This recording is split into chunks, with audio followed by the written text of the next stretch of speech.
और अभी ललटेन चल रहा है पूरा दबा के हर जगह, all over UP, Bihar, Jharkhand, सब जगह। तो आप लोग खूब बजाइए, खूब ऐश करिए। कुमार आप सभी का स्वागत करता हूं और आप देख रहे हैं नालंदा न्यूज़ 24। और आज मैं राइटर अमन अलवेला जी के साथ मौजूद हैं, तो चलिए इनसे जानते हैं इनके बारे में। दर्शकों को अमन अलवेला की तरफ से ढेर सारी शुभकामनाएं। और बेचारा उतना दूर से आया है, इसके लिए इनको भी बहुत बहुत धन्यवाद।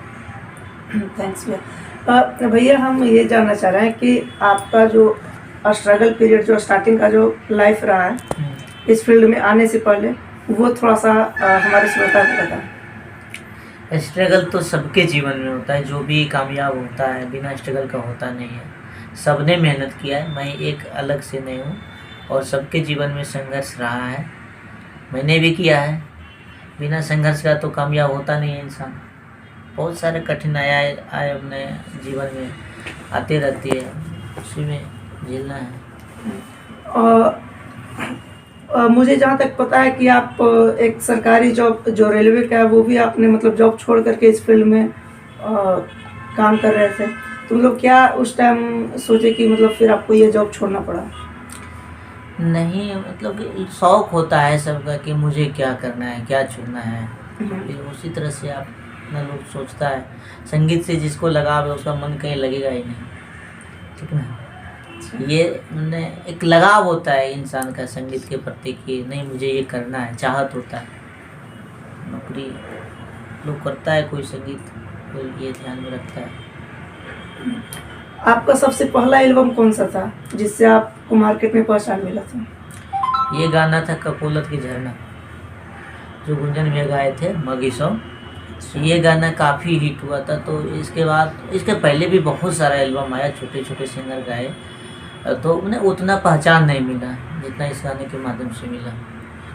अच्छा। और इधर हाल फिलहाल में आपने एक गाना बनाया था जो कि कोरोना महामारी के ऊपर आपने बनाया था। वो गाना काफ़ी श्रोताओं ने पसंद किया, और उस वीडियो के माध्यम से जो आपने दिखाना चाह रहा था काफ़ी लोगों ने मतलब वो वीडियो देख करके रो भी गए थे। तो मतलब क्या थॉट था आपका इस गाने को बनाने के पीछे? वो उस समय ऐसे कोरोना महामारी तो बहुत बड़ा विश्व स्तर पर रहा, तो बहुत सब लोग ने दुख तकलीफ में थे। तो हम लोग टीवी में, न्यूज़ में देखते थे, कहीं जाना नहीं है, देखना है, तो बहुत सारे लाश पड़े रहते थे हॉस्पिटल के आगे, रोड पे। अपना हमने भाई नहीं उठा रहा था, भाई को छू नहीं रहा था, सट नहीं रहा था, लाश पड़ा रहता था। तो वही सब मन में ख्याल आया कि कैसन समय आइल बा भैया, भैबे में सटे नहीं भाई। ये सब तरह का गाना था, दुश्मन कोरोना लेता हाँ गाना। भैया एक चीज़ और ये बताएं कि अभी तक आप भोजपुरी फिल्म इंडस्ट्री में किन किन स्टार लोगों को मतलब गाना दे चुके हैं? ज़्यादातर तो गाना गुंजन भैया ही मेरा गाते हैं, फिर भी हमने लिखा है नीलकमल बहुत सारा गाना गाया है, फिर गाए हैं आनंद मोहन पांडे, ये राकेश मिश्रा भी गाना गाए मेरा एक। अच्छा हाँ, उतना, और दीपक दिलदार ना गाए हैं बहुत सारे लोग, फिर वो उतना याद नहीं है। ज़्यादातर तो गाना गुंजन भैया गाते हैं। अच्छा। भोजपुरी के पावर स्टार और ट्रेंडिंग स्टार से ऑफर आया है कि नहीं आया, मतलब गाना लिखने का? नहीं, ऐसा नहीं है कि मैं खुद, सब लोग जानते हैं कि मैं गुंजन भैया का लिखता हूँ। लोग बोलते हैं उनके लिए लिखना है, कंपनी वाले बोलते हैं, वो खुद फ़ोन नहीं किए हैं, कंपनी वाले बोलते हैं, बोले ठीक है लिखेंगे, होगा तो। हाँ भैया एक चीज़ बताएं कि आप आखिर एक दिन में कितना गाना बना लेते हो? ये सब कोई नहीं रहता है कि कितना गाना बनेगा, नहीं हो लिखाता है 2-4 दिन, एक आध दिन 2-4 भी लिखा जाता है, ये सब कुछ नहीं है। हमें ये बताएं कि जैसा कि आपने बताया कि हम, मेरा जो भी गाना है वो ज़्यादातर गुंजन सिंह गाते हैं, तो गुंजन सिंह का जो भी गाना है वो लगभग सभी गाना मतलब मिलियन प्लस है। तो आखिर उनका मतलब क्या ऐसा है, या फिर क्या उनका ऐसा टेक्निक है जो कि बहुत ही कम समय में मतलब एक या फिर 1-2 घंटे में या फिर 1-2 दिन में मिलियन क्रॉस कर जाता है? उसमें सबका सहयोग रहता है, सबका प्यार रहता है। सबसे पहले हम गाना अच्छा लिखते हैं, लोग म्यूजिक बनाते हैं अच्छा, फिर शूटिंग होता है अच्छा, फिर गुंजन भैया गाते भी बहुत अच्छा, फिर पब्लिक प्यार देती है, तो सबका सहयोग, सबका सपोर्ट मिलता है। हाँ, तो इधर गुंजन भैया का मतलब अभी कौन कौन सा मार्केट में गाना आने वाला है या फिर आ चुका है?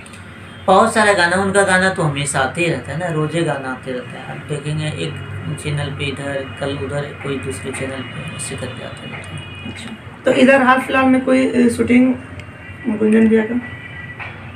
होते रहता है शूटिंग, आज रिकॉर्डिंग है तो कल शूटिंग, कल रिकॉर्डिंग है तो परसों शूटिंग, लगातार हम लोग का काम ही यही है, रोजे बिजी रहना है, तो रिकॉर्डिंग शूटिंग चलते रहता है पर डे। अच्छा तो ये नहीं। भैया एक चीज़, जैसे अभी भोजपुरी फिल्म इंडस्ट्री में एक माहौल चला हुआ है विवाद का, खेसारी लाल और पवन सिंह के पीछे, तो मतलब इस चीज़ को आप कैसे देखते हैं भोजपुरी फिल्म इंडस्ट्री को?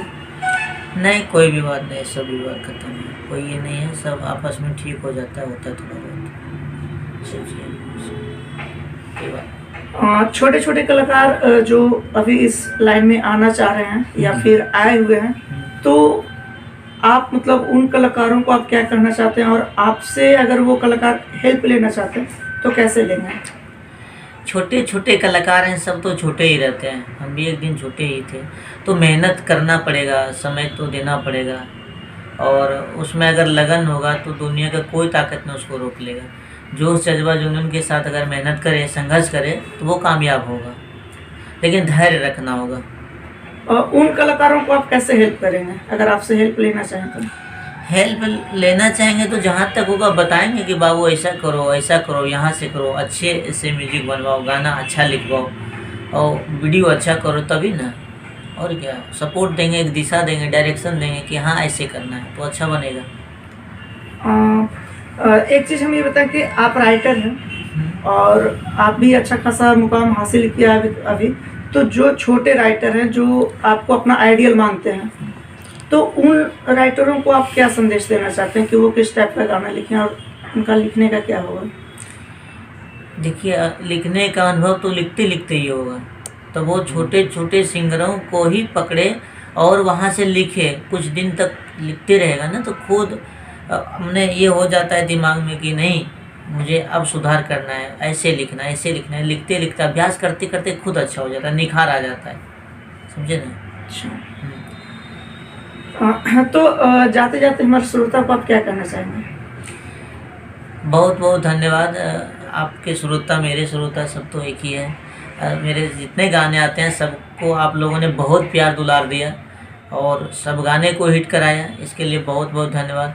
और अभी ललटेन चल रहा है पूरा दबा के हर जगह, all over UP, Bihar, Jharkhand, सब जगह, तो आप लोग खूब बजाइए, खूब ऐश करिए, जहाँ तक होगा हम लोग इंटरटेन करते रहेंगे, प्यार दुलार अपना बनाए रखिए। तो दोस्तों, ये थे हमारे साथ राइटर अमन अलवेला जी, जिन्होंने बताया कि जो भी छोटे राइटर हैं वो अगर हमसे हेल्प लेना चाहें तो ले सकते हैं, और जो भी छोटे कलाकार हैं, जो सिंगर हैं, पहले उन्हें अपना गाना दें और फिर वो धीरे धीरे निखार आता रहेगा। तो फिर किसी और दिन किसी और कलाकार के साथ रूबरू होंगे, तब तक के लिए नमस्कार।